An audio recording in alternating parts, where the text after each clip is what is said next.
I would say 90% of the people I've hired are athletes. I always say an athlete understands the correlation between hard work and success, right? You know that on the field every day. If you're working hard, the chance of you succeeding are much greater, right? An athlete knows the understanding of interdependence and teamwork. And I find those characteristics and traits, whether you've been a professional for 10 years, 1 year, 20 years, are directly applicable to succeeding in any organization. You may not have the very specific skills of that industry, but you have the characteristics that are going to be key to succeeding.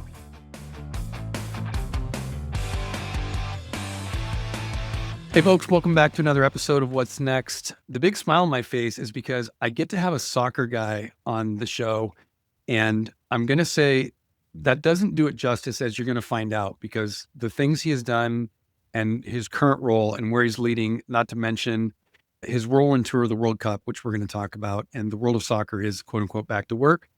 But Brian has seen it from college to pro player and then beyond. But I am thrilled to welcome a good old friend, and we'll cover that too. Brian Enge, welcome to the show, man. Good seeing you. Great to see you.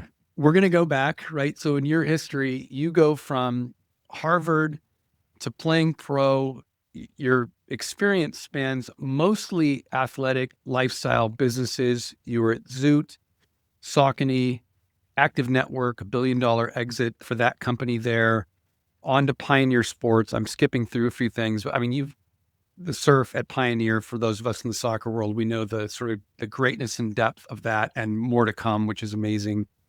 So through all that, you're leaving Harvard, and only a couple of years after I left San Diego State, like you went to Wichita. And so was it like, yes, man, this is where I want to go? Was it, what the hell am I doing? Where did that all begin for you? Yeah, soccer was my first love. If I break my life down, I really had three loves, and soccer was my first one. I just fell head over heels around the game at the 12 to 14 age group. Played at Harvard, loved that, and knew that I wanted to keep playing as long as I could.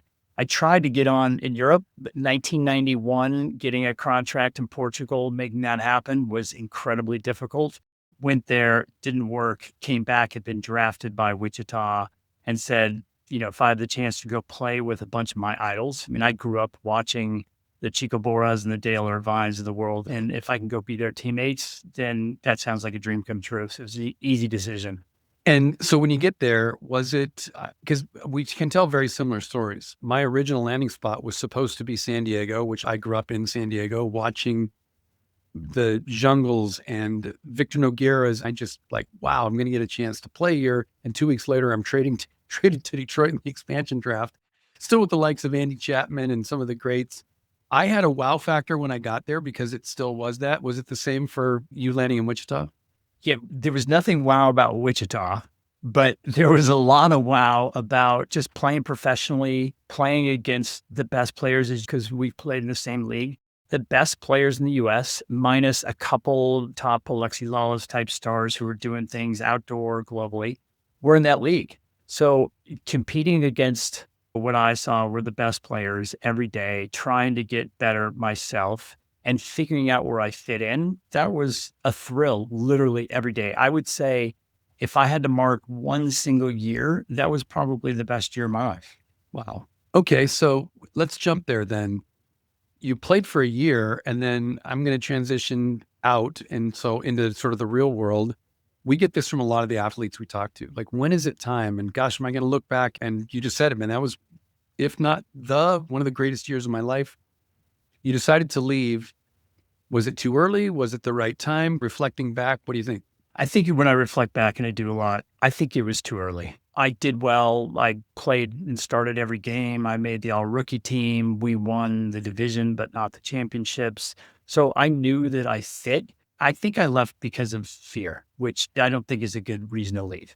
I think there was a fear of, what's my life going to look like? When I looked at the stars and I looked at how much money they were making, and I realized I was never going to be a star. I had a really long career potentially as a role player, but I realized there was never going to be a really great livable wage for me, number one. And number two is I had the Harvard pressure, which I regret letting get to me. The Harvard pressure of, look at what all my classmates are doing, and am I getting behind?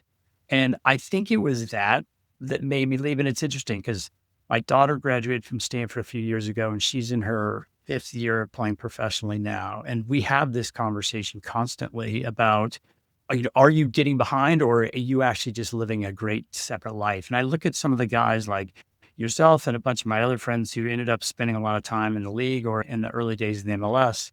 And they've actually done just fine from a business standpoint or a career standpoint after the game. And so I think I felt an anxiety and a pressure that I wish I would have understood better at the time. And so for a young player, I'll say regardless of sport, right? And because we do get this from guys in the four major sports that are making way over a livable wage. A couple of guys I can think of specifically in Major League Baseball who are asking, like, who can I talk to that might give me some insight? So for those younger players that are at that cusp of, man, I feel like I'm missing out on this working world over here or this peer fear, which is real. What would you suggest to those guys? Like, who should they go talk to? Yeah. You and I happen to be connected to the Bill Walton Foundation, and they're actually doing some great work here in San Diego and across the US and helping athletes transition. To be honest with you, other than that, I don't know who else to talk to other than to really reflect on what makes you happy. What is the reality of a fulfilled life? And where does that fit in when you're doing this very unique career versus what other people think is traditional? Like, I know that for some athletes that I talk to, it's, man, I just want a regular schedule. Or I want to be able to go to that wedding, that my friend's wedding, and I can't do that because I'm in season or I want to go be able to do that, but I can't because I'm in preseason. There are those desires, but I think it's really, these guys have got to understand the grass isn't necessarily greener if that is what you love to do. I think that's a great point. I'm so glad you brought up the Walton Foundation. I'll probably butcher it, but I've used iterations of this to prove the point. Bill had a great saying that if you want to know where to go, ask someone who's on their way back. Right. So I think to your point, if the aspiration is, oh, I want to leave the game because I'm in a hurry to go start my own business or work for a company or do whatever, ask somebody who's there that's been in those shoes. You're typically not the first person to ever leave sport and wonder. And so I think to your point, you might say, hey, just make sure you've checked all the boxes, right? Because maybe didn't check a few at the very end. I know my son Owen, like your daughter, has played now 4 years pro. And those exact questions, I missed 2 of my friends' weddings. He's going to have one coming up here, just newly engaged. How do I plan around that? Does soccer fit into that part of my life? And my encouragement is don't talk to a 58-year-old dude who did it forever ago. Talk to some of your buddies who have been there. And I think you're right. Some will say, we just work around it. And we're so blessed to be in this spot to play the game. And others will say, after I hung them up, it worked out fine. And I'm really happy now. So I think it's great advice. Like at SDSI, we're very fortunate to be surrounded by those people. That is definitely a shameless plug. But yeah, there's networks around, I think. And if you have a question, you're listening to this, Brian, I know you're an open book. You can reach out to us, Absolutely. DM, email, any of the connections, and we'd be happy to plug you in. One of the things that happens in that transition is we hear from athletes that I'm really not sure that, I love that you brought up the word fear. I'm fearful that whatever I've been doing for a year, 10 years, 11 years, 12, whatever my career is, that when I exit, this is part of that fear, there'll be this 10-year gap in my career. So I better get started now. They have this fear that they're going to miss something. You've had a chance to be part of some amazing high-performing teams since being in Wichita, help grow companies, help companies exit. You've worked with some biggies. What would you say, like top 2 or 3 things that for sure you were using on the field in the locker room that as you transitioned into business, obviously with some modifications, what were some of those traits or learned skills that transferred immediately as a high-performing athlete? Yeah, I would almost say it differently just because I've been away from being a high performance athlete for a long time. But in hiring people throughout my entire career, I would say 90% of the people I've hired are athletes. And the reason for that is exactly where you're going in that question. I always say an athlete understands the correlation between hard work and success, right? You know that on the field every day. If you're working hard, the chance of you succeeding are much greater, right? An athlete knows the understanding of interdependence and teamwork. You know you're never going to perform at your highest by doing it alone. And if you don't have your teammates in lockstep, you're never going to be great. And athletes understand that it's not going to go great every day. I'm going to lose. I'm going to lose a game at practice. I'm going to have a tough practice. I'm going to have a tough game and have a good game. And I know how to pick myself up and keep going. And I find those characteristics and traits whether you've been a professional for 10 years, 1 year, 20 years, are directly applicable to succeeding in any organization, whether that be business or government or your education. I think they're directly applicable. And that's what I would tell an athlete today is you may not have the very specific skills of that industry, but you have the characteristics that are going to be key to succeeding. We say this on the show a lot. We are big fans of experience, not opinion. And I love that you brought up, these are the people I hire. Because folks, that's experience. This isn't some thought of what it might be. Brian's giving you the exact thing that when he's going out to hire, probably across all facets of an amazing business that we're going to talk about next, that those skills transfer and it is based on experience. This is actually happening in the real world of business today. And speaking of which, for those not, let's say, specifically knowledgeable about soccer, unless you've been living under a rock, you understand what Pioneer Sports is, surf, the Surf Cup. There's so many decades of history there, but give us the general overview for those not familiar in the soccer world of what is Pioneer Sports, what does it encompass, and maybe a little bit of a tease of what's to come next. The simplest way to think about Pioneer is we are a collection of the best brands and the best people in youth sports, and specifically focused on youth soccer today. And what we've done is we've gone out and said, we love to elevate every aspect of youth sports. We're all athletes. We all believe that our development was strongly influenced by what we did in youth sports. And we're all here because we want to give back to that. So what we've done is we've gone out and said, how do we collect the best people across multiple categories? How do we collect the best people who run clubs, leagues, events, facilities, and then the service groups around them, maybe housing or international travel or software? How do we pull those two people together so that one, we can professionalize the experiences we're able to deliver? And then because we can do it at scale, we can do it at a significantly higher quality.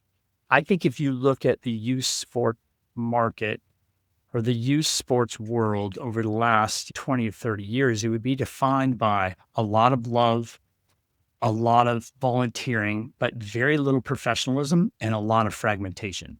And when you have a lack of professionalism and a lack of fragmentation, you don't give as good of a service to the athletes. If you care about serving the athletes at the highest level, you want to have a professional organization, just like any service organization in this world.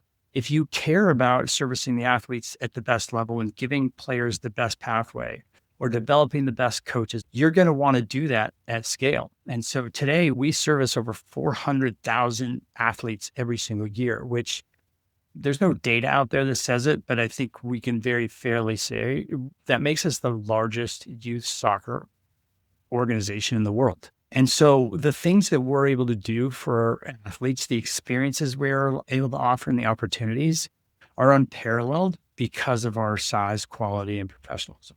Wow. It's like branches on a tree, the places I can go with this question, because you and I have lived it, right? We've lived this 30 years of transition that prior to that, and talking to my dad about this, there just was community sport, right? And so I think this altruistic view of this season was basketball and then it went to football and then to baseball. And it kind of left room for whatever was your sport of choice. Soccer fit in for me.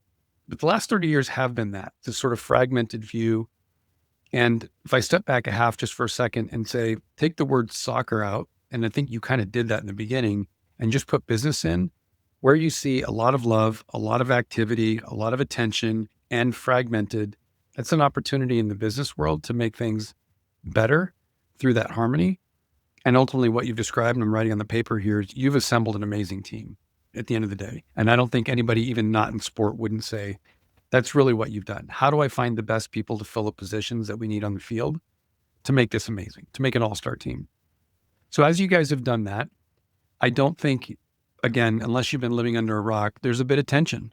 I just had the opportunity to speak in front of Congress on the possibilities of not allowing private equity or private capital into youth sports for fear of it driving less kids to be able to play and to make it more expensive, right? So I was there to represent as a sports facility owner of High Velocity. We are a for-profit entity. We return our profits to the shareholders, but we also service almost 1 million door swings of customers a year. We've been a stalwart in our community for 25 years. So I think we sit in between this nice blend between, yes, we are a for-profit business, but I think we're a great service to the community. I zoom out at a macro level with you guys doing 400,000 athletes a year, which dwarfs my space. How do you guys look at it? Because I'm sure you're feeling that pressure, and there's a lot of talking heads, some of them ex-professional players in our country who are pointing a finger at us saying, how dare you? And yet they're the very people who came out of a pay-to-play system and oftentimes are now having kids in those systems. So it seems like an oxymoron, but I'm looking at it from the real world view like you are. How are you guys dealing with that? And what's your take on it? Yeah, I think we're feeling a lot of external pressure right now in two ways. One, the pay to play conversation has been going around. I think it was amplified around the World Cup. And then the other thing is because the US bowed out earlier than people wanted, there's just a lot of talk around whether the youth development system is broken. And so I think we're feeling it externally. So the pay to play one is such an interesting discussion. And it's one of those discussions that needs to be had with a lot more knowledge in the conversation, because the reality is that developing human beings is expensive. Your wife's a teacher, my wife's a teacher. The state of California, our taxpayers contribute $25,000 per kid per year, K through 12, to educate those kids. Largely, if you want to play the cello, or if you want to be an artist, or you want to be an athlete, you're paying for that development. If you choose to have high quality development, which is what most parents, frankly, are asking for, if you choose to have that, then you need to have educated, qualified professional coaches or teachers, right? Those teachers, although, they demand at least a living wage. And so I would say that there's a reality to it costs a lot of money to develop athletes. And so then the question is, who should pay, right? And so this is a question for society. As a society, we decide that for learning how to read and write, we'll all put our money in for taxes, but to learn how to do art and sports, we won't. In Norway, the government says we're going to use our sovereign wealth fund to fund all of these facilities and activities. That's a society decision. As a society in America, we've said we're going to leave it up to the people. So the question then is, you can have volunteers and have a low level experience, or you can have qualified teachers and have a higher experience. So who's going to pay for that? Now, it's easy to have a talking head that says this should be free, which is akin to me to the healthcare debate, which is we should have free healthcare for everybody. Great. I think that's outstanding. Again, what are the realities of who's going to pay for it? And so I look at that in Europe, which is the system that everybody's pointing to, the professional clubs pay for this. But we have to be very careful about what is the role of youth sports when we start talking about professional clubs paying for it? Because for us, the role of youth sports is this is our mission, to create the best experiences and opportunities for kids. We believe if we've done that, it's our job. If a kid is good enough to be a professional, we want to hand them off to the U.S. Soccer Federation or to a professional club.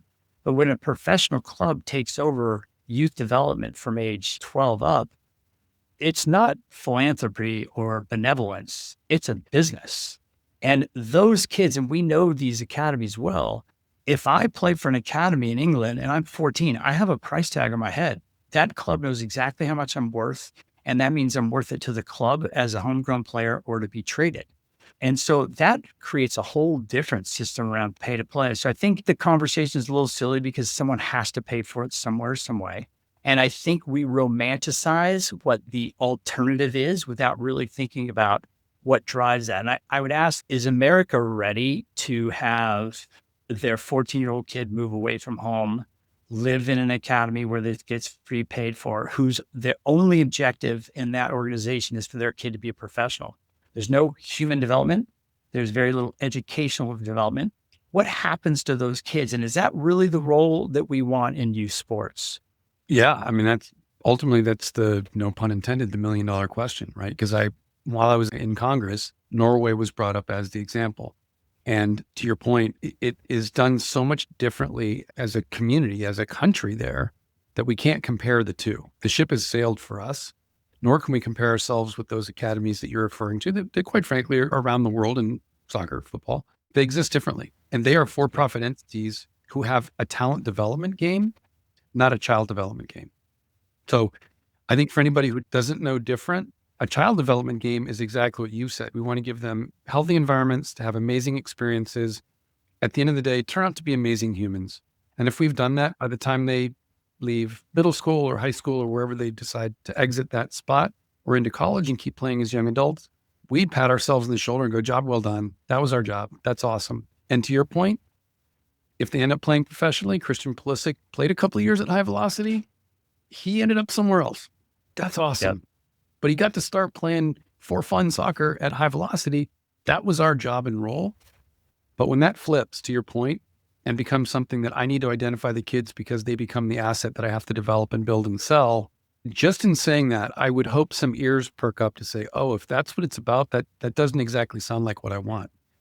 That's the alternative. If it's free for everybody, just like the internet, if you don't know who the customer is, it's probably you.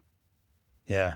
So I'm not sure anybody would sign up to have a volunteer be their K through 12 teachers every year. Whoever's paying for anything in this world has a say or a stake in what's going to happen. And if we change that in the US marketplace, we have to understand the ramifications. Now, in terms of pay to play, like we're all in agreement.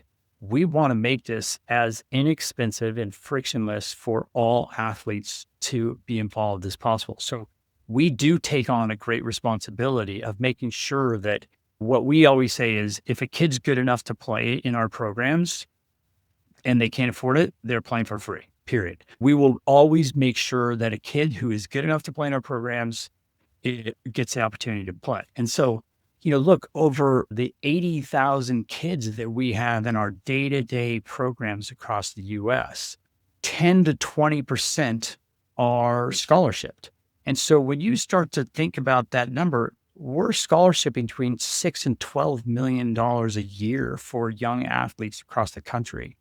So we do take on that responsibility. We believe that's really important. And we make sure we're seeking out the athletes in the markets. I can tell you countless stories of the number of kids that have started out in a Chula Vista community where the parents have never gone to college before. They've come in, they've got a full scholarship for 8 years within our programs, and they get an Ivy League scholarship to go play. Or there's a family in our club in San Diego who 3 daughters who've been on scholarship the entire time. 2 have earned a scholarship to Stanford and 1 to USC. So we take a lot of responsibility to do that. Now, is it enough? No, there's always more to do. And can we as a sport do better at going into the communities and finding those kids and bringing those out? I think that's where we have to be a lot better. But the kids who, I would say across youth soccer, the kids who present themselves and say, I'd like to play, I don't think many of those kids miss getting scholarshiped. And I appreciate you bringing that up because to your point, there are, I'll say, shining examples of those kids that got on to go get scholarship in college. I think that's amazing because they wouldn't have received those had they not been in your program under a scholarship opportunity. And at the other end, the kid who just says, hey, I love this game and I want to play. And the parents are like, I can't afford it. You guys are finding a way for that player to play with no expectation. Again, you're not talent developing so that you can sell that player, get recouped your fees that you invested. Like, no, that's just what you do. So it's refreshing to hear because again, that's actually what is happening, folks. This isn't some narrative like this sounds great. This is the real stuff Brian and team are doing. And there are examples of it around the country. Brian, I know you'd be quick to point that out. And like any industry, there are some bad actors. So I think you could pick healthcare, pharma, sports, you name it. They're going to be bad examples of this. But I would really hope we seek out more like you guys are doing at Pioneer and saying, we quietly scholarship, quite frankly, consider some D2 or D3 schools. As many kids are on campus, let alone as many athletes. And that's pretty amazing to think that's all being done without you guys banging your fists on your chest and saying how awesome you are, but that doesn't make the news. So I'm glad you're able to talk about that and share it. As we look into the future, I think that does tie into kind of where youth sports is headed. And as we develop those young players and bringing it a little bit back into the business side, as you think about leadership, you talked a little bit about the different aspects of leadership that happen within a team that are transferable as going from pro into the working world. Maybe it's like some reassurance for parents. What are you seeing that these kids are developing that even takes them into high school, from high school into college or college into a first job, if they never step foot into a Wichita or a Detroit like you and I did? I would say a lot of the characteristics that I've already spoken about in terms of the correlation between hard work and success, the ability to be on a team, the grit to get up when things don't go well. I think, especially for student athletes, it's time management. Every athlete will tell you that in season, they do better academically than out of season, So true. right? Well, Statistics would say that too. I've actually never seen the data, but qualitatively, we've been around enough athletes in our lives to know that's true. So that ability to executive functioning capability happens really early in a 12-year-old girl who is training 3 days a week, plus going to school, plus hanging out with her friends, plus doing family. The only way she survives and succeeds is through sort of executive management skills and time management. So we would say internally that we think the development of the human being is actually far greater in things they're passionate about, like soccer, than it occurs in something like school, which they have to go to. And I think we've seen that time and time again. That's an important point because, as you and I have talked about, our audience is, I'd say, almost exclusively athletes, but certainly those that have played at a high level. And if maybe you've stepped back from thinking about your community or you're removed by age around the time when youth sports was happening for you, what Brian has shared, I think, is universal. Forget the word soccer, insert any sport here. That the ability to lean into any club or organization to help develop that the sport is already doing, whether they're playing football, basketball, soccer, whatever, to your point, when they love it, they're just going to be more engaged.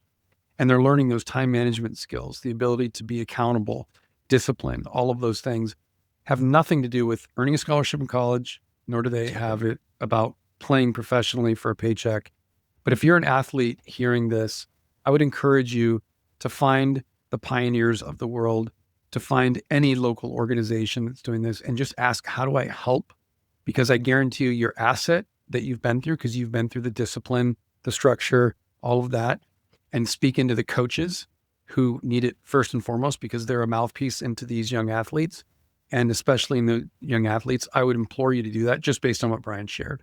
That again, we could be talking about hiring our next executive team for some startup company we're going to be building, or we could be talking about 17-year-old soccer players. And oddly enough, it's the same stuff, which is so cool.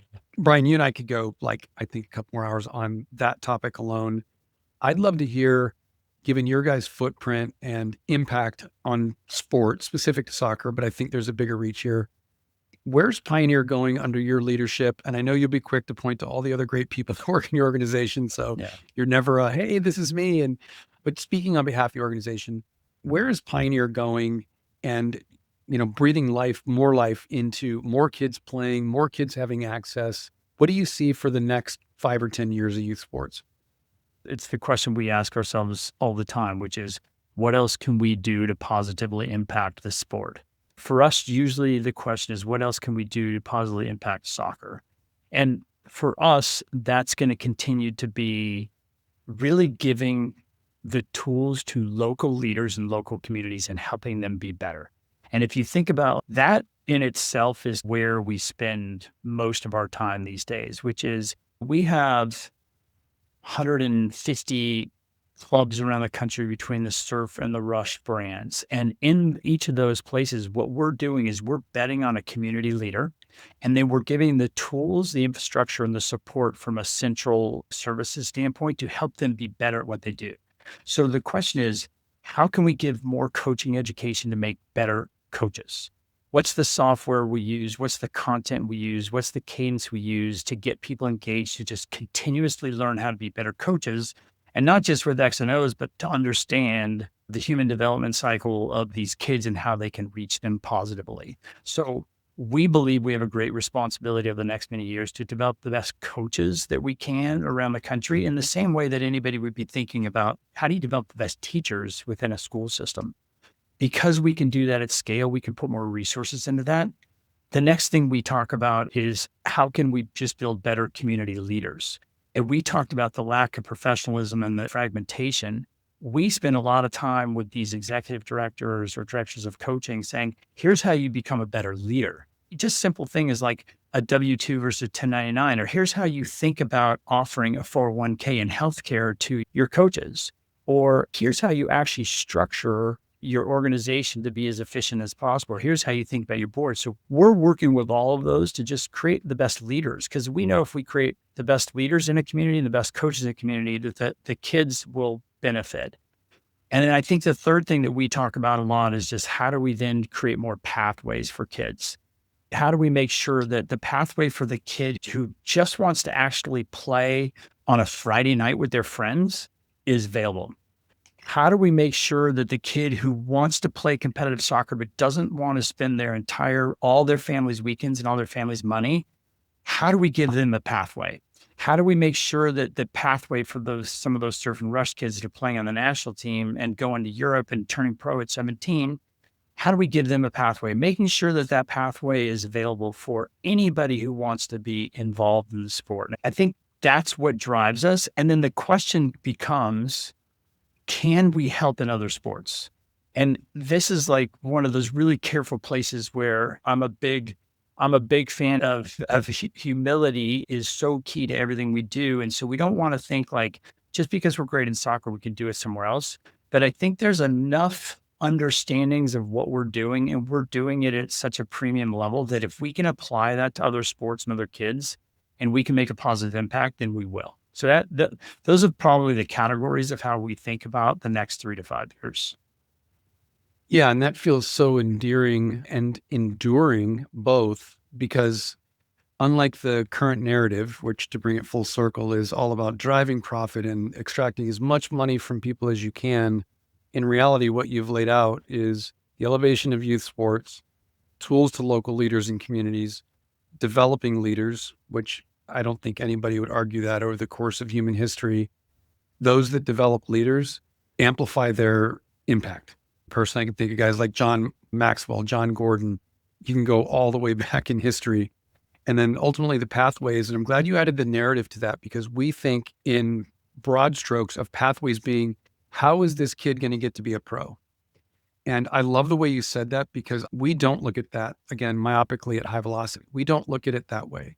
So you to explain that a kid playing on a Friday or not wanting he or she and her family giving up every weekend, each of those is pathways. So I love that you said that.